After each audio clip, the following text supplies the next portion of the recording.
दोस्तों, भगवान कृष्ण बताते हैं कि मनुष्य को अपने कर्मों का फल भोगना ही होता है। पर यह बात तो सत्य है, इंसान जो भी कुछ करता है उसको उसके किए की फल अवश्य ही मिलता है। और मनुष्य का कितने जन्म होते हैं, कितनी बार हम पैदा होते हैं, यह हमें मालूम नहीं होता। कौन हमारी जीवन रूपी यात्रा में हमसे मिलता है, कौन हमारा मित्र होता है, कौन हमारा माता पिता होता है, कौन हमारा शत्रु होता है, यह भी हमें नहीं मालूम। पर ऐसा गीता में कहा गया है कि इंसान को इसी सृष्टि में सुख भी अपने किए कर्म से ही मिलता है और दुख भी अपने किए हुए कर्म से, क्योंकि जैसा हम बोएंगे वैसा ही हम काटेंगे। अगर हम पूर्व जन्म में कुछ अच्छे कर्म किए हैं तो हम आपको अच्छा परिवार, अच्छे लोग, अच्छी जीवन की यात्रा में सभी सुख सुविधाएं मिलेंगी। और अगर आपने पूर्व जन्म में कुछ अच्छा नहीं किया है तो आपको आपकी जीवन रूपी यात्रा में पता चल जाता है कि क्या किया है। अब यह जो जन्म आपको मिला है, इस जीवन में भी अगर आप बुरा कर रहे हो तो वह आपको इसी जन्म में तो भुगतना ही है। अगर आपको इस जीवन की यात्रा में दुख मिल रहा है, उसके उपरांत अच्छे कर्म करना शुरू कर देते हैं तो आपको जीवन में सुख भी मिलने लगता है। तो यह भी मनुष्य के ही हाथ में है, जो आप दोगे वही बदले में पाओगे। तो अच्छा कर्म करोगे तो अच्छे फसल पाओगे। और आप इस शरीर को जब त्याग कर वहाँ जाओगे तो वहाँ आपको सिर्फ कर्मों का हिसाब देना होता है, और वह अगर आपके साथ अच्छे किए हैं तो आपका आने वाला जीवन भी अच्छा होगा। जब भी आप इस दुनिया में वापस आएंगे तो अपने अच्छे कर्मों के साथ आओगे। जीवन में अगर हम दूसरे लोगों के लिए खाई खो देंगे तो सबसे पहले हम ही उसमें गिरेंगे। अगर हम दूसरों के साथ ऐसा बुरा करेंगे तो हमारे साथ भी बुरा होना लिखा है। भगवान श्री कृष्ण कहते हैं, जो मनुष्य अपने कर्तव्यों का पालन करते हुए विपरीत परिस्थितियों में भी अपने धर्म के मार्ग पर अड़िग रहता है और उसके कारण अगर उसकी मृत्यु भी हो जाती है तो वह मृत्यु भी उसके लिए परम कल्याणकारक बन जाती है। उससे मनुष्य को स्वर्ग की प्राप्ति होती है। कृष्ण कहते हैं, हे अर्जुन, मेरे और तुम्हारे बहुत सारे जन्म हो चुके हैं। उन सबको तू नहीं जानता, किंतु मैं जानता हूँ। मैं अजन्मा हूँ, अविनाशी हूँ। मैं समस्त प्राणियों का ईश्वर होते हुए भी अपने प्रकृति के अधीन करके अपनी योग्य माया से प्रकट होता रहता हूँ। जब जब इस धरती पे धर्म की हानि और अधर्म की वृद्धि होती है, तब तब अधर्म का विनाश और धन की पुनः स्थापना हेतु मैं अपने एक नए रूप को रचता हूँ और धरती पर लोगों के सम्मुख प्रकट होते रहता हूँ। मनुष्य मेरे जिस रूप में पूजा करते हैं, मैं भी उसको उसकी भावना के अनुसार उसी के रूप में दर्शन दे देता हूँ। मनुष्य धरती पर जिस जिस भाव से मेरी उपासना करते हैं, मैं उनके उस भाव का ही अनुसरण करता हूँ। जो मनुष्य मेरा चिंतन करता है, मैं उसका चिंतन करता हूँ। जो मेरे लिए व्याकुल होता है, वैसे भक्त के लिए मैं भी व्याकुल हो जाता हूँ। जो मुझे अपना सर्वस्व अर्पण कर देता है, मैं भी उसे अपना सर्वस्व दे देता हूँ। इस मनुष्य लोक में सांसारिक भोग के लिए लोग इंद्र इत्यादि देवताओं की उपासना करते हैं, क्योंकि देवताओं का पूजन करने वालों को उनकी उपासना का तुरंत फल मिल जाता है। लेकिन मैं ऐसा नहीं करता हूँ। मेरा भक्त यदि मेरा सकाम भाव से भी मेरा भजन करते हैं तो भी मैं उनके उस कामना को पूर्ण करता हूँ, जिसकी पूर्ति से उनका विषयों से वैराग्य होकर मुझ में प्रेम और विश्वास हुआ। इसलिए सांसारिक मनुष्य को मेरी भक्ति का फल मिलता हुआ भी नहीं दिखता है। इसलिए वे मंद बुद्धि मनुष्य कर्मों का फल शीघ्र प्राप्त करने की इच्छा से अन्य कार्य करते रहते हैं। कर्म का फल हर पल हमें मिलता रहता है, क्योंकि हमारे साथ जो घटना घटित हो रही है वह हमारे कर्मों का परिणाम ही है। कर्म के कारण ही हम सांस ले पाते हैं। तो किसी के साथ अभी खत्म हो रही होती है। कर्म हमारी काया है तो कर्म का फल हमारी परछाई है। दोनों सदा साथ साथ ही रहते हैं। एक बार की बात है, एक गुरु और शिष्य थे जो एक पर्वत में एक छोटी सी कुटिया में रहते थे। जो गुरु थे उसमें भविष्य देखने की शक्ति थी। इस कहानी से आपको बहुत कुछ सीखने को मिलेगा, क्योंकि कर्मों का फल बहुत मोटा होता है। दोस्त, इस जीवन में कौन क्या करता है, कैसे करता है, कब करता है, यह सब हम पर ही निर्भर करता है। उस गुरु को बहुत ही सिद्धियां प्राप्त थी और उनकी प्रसिद्ध हर जगह प्रसिद्ध थी।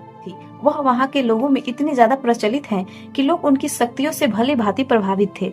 वह ध्यान में बहुत ही ज्यादा लीन रहते थे। कई बार वह 2-2, 3-3 दिनों तक ध्यान में बैठे रहते थे, पर वह कुछ खाते पीते भी नहीं थे। खास बात यह थी कि वह ध्यान करते करते भविष्य देखने में भी सक्षम थे। एक बार गुरुजी ऐसे ही ध्यान में वे लीन थे, एकाएक देखते हैं कि अगले 8 दिनों तक उनके शिष्य की मृत्यु तय है और यह भविष्य देखकर वह अत्यधिक चिंतित हो जाते हैं और परेशान होते हैं। उनका ध्यान एकाएक भंग हो जाता है और वह सारी बातों को सोचकर घबरा जाते हैं और वह सोच में डूब जाते हैं कि मेरे शिष्य के पास जीवन के केवल 8 ही दिन शेष बचे हैं।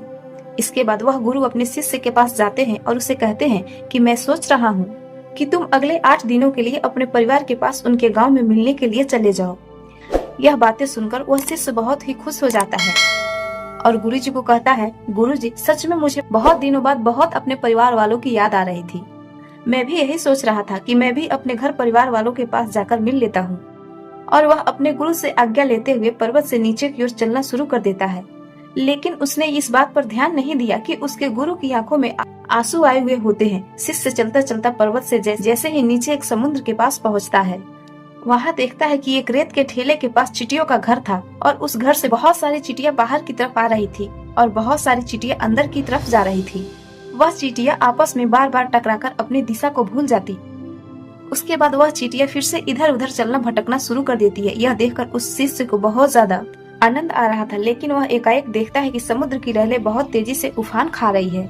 उसी समय शिष्य को समझ आ जाता है कि कुछ ही पलों के अंदर यह सारा पानी चींटियों के घर बहा कर ले जाएंगी और इसी वजह से बहुत सारी चींटियों की जान भी चली जाएगी। शिष्य अपनी समझदारी को दिखाते हुए वह अपने ऊपर वाले वस्त्रों को खोलता है। उसके अंदर तरह के रेत भरकर उस चींटियों के ऊपर 4 दीवारी घर बना देता है और 4 दीवारी इस तरह से बनाता है कि समुद्र से आने वाला तूफान उस रेत तक न पहुंच सके। साथ ही साथ वो अपनी समझदारी दिखाते हुए एक तरफ से नाली बना देता है, जिसकी वजह से उस समुद्र की आने वाली तूफान की पानी निकल जाए। शिष्य ने इस समझदारी की वजह से बहुत सारी चींटियों की जान बचा लेता है और आने वाली एक नाव में बैठकर अपने घर की ओर निकल जाता है। घर पहुंचकर वह अपने परिवार के साथ बहुत मजे से रहता है और उसे पता भी नहीं चलता कि कैसे 8 दिन गुजर गया। वह अपना सामान बांधकर सोचता है कि अगले दिन गुरुजी के पास जाना है। अगले दिन वह गुरु के पास जाने के लिए सुबह निकल जाता है। वहाँ उसके गुरु कुटिया में ही गुरु के पास पहुँचने पर देखता है कि गुरु उस कुटिया में बहुत ज्यादा दुखी थे। उनको लगता है कि उनके शिष्य के 8 दिन पूरे हो गए हैं। अब तक तो मेरा शिष्य इस दुनिया से जा चुका होगा। वह गुरु उसके दुख में होते हैं। ऐसे सोचते हुए एकाएक वह देखते हैं कि कोई मनुष्य उनकी कुटिया की ओर आ रहा है। नजदीक आने पर उनको पता चलता है कि यह तो वही शिष्य है जो उनकी ओर चला आ रहा है। वह गुरु भागकर एकाएक अपने शिष्य के गले लग जाते हैं और अपने शिष्य की हाल चाल पूछते हैं। शिष्य ये सब देखकर चौंक जाता है। गुरु को समझ नहीं आता है कि कैसे उनका देखा हुआ भविष्य विफल हो गया। गुरु ने अपने शिष्य से पूछते हैं कि बेटा तुमने इन 8 दिनों में क्या क्या किया। शिष्य ने अपने परिवार के साथ बिताए हुए पलों को अच्छे से बता देता है, लेकिन गुरु को इस 8 दिनों में कुछ ऐसा खास नहीं लगा।